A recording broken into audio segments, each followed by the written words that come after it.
Selamun Aleyküm. Əziz müsəlmanlar, mömin səmimi tövbə etdikdən sonra bəzən günah etməzdən əvvəlki halından daha üstün olur.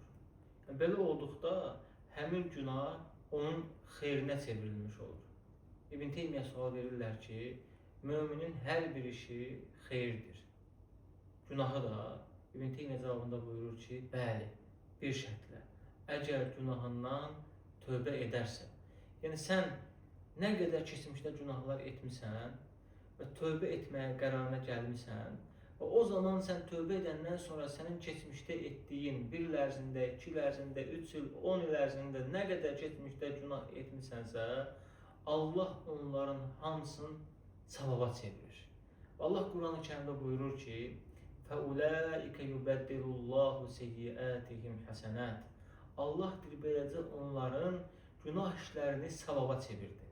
Yəni sən tövbə etməklə keçmişdə olan bütün günahlarını savaba çevirə bilərsən. Bəs günah insan üçün necə xeyrə çevrilə bilər?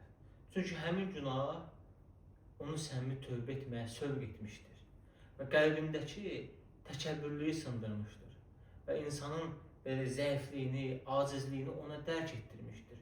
Sən tövbə etməklə artıq sən qəlbində olan təkəbbürü sındırırsan, zəifliyini anlayırsan, acizliyini anlayırsan və insan öz itaəti ilə qürurlanmır, başqalarına yuxarıdan aşağı baxmır, yəni günah edənlərə yuxarıdan aşağı baxmır. Çünki bir zaman sən də günah edirdin, bir zaman sən də günahkar idin və başqa günah sahiblərini gördükdə artıq onlara rəhm edirsən, onlarla mərhəmətli davranırsan. Ona görə əziz müsəlmanlar, tövbə etmək lazımdır. Tövbə etmək lazımdır ki, qəlbimizdə olan təkəbbürü sındıraq, nəfsimizi aşağı salaq, nəfsimizi tutub saxlayaq. Tövbə həqiqətən də insanı xeyir əməllər etməyə müvəffəq edir. Və insan günah etdiyi halda Allahdan ümidini kəsməməlidir. Allahdan ümidini kəsməməlidir, çünki tövbə qapısı qiyamətə qədər açıqdır.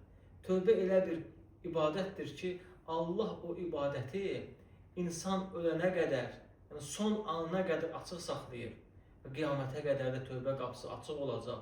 Allah bağışlama qapısını daim açıq saxlayır. Sadəcə biz Allaha dönməliyik, Allaha tövbə etməliyik. İbn Qeyyim rəhmətullahi aleyhi buyurur ki, neçə deyir, günahlar sahibini cənnətə daxil etmişdir. Yəni insan günah edib, sonra tövbə edib. O günahlar səbəbilə insan cənnətə daxil olur. Çünki insan günah etdikdə artıq qəlbində olan təkəbbürü sındırır, qəlbində olan nə qədər pis əməllər var, onların hamısını geri atır və insanlara qarşı mərhəmətli, rəhmətli olur və onları müalicə etməyə başlayır və belə halda insan həqiqətən də uğur qazananlardan olur.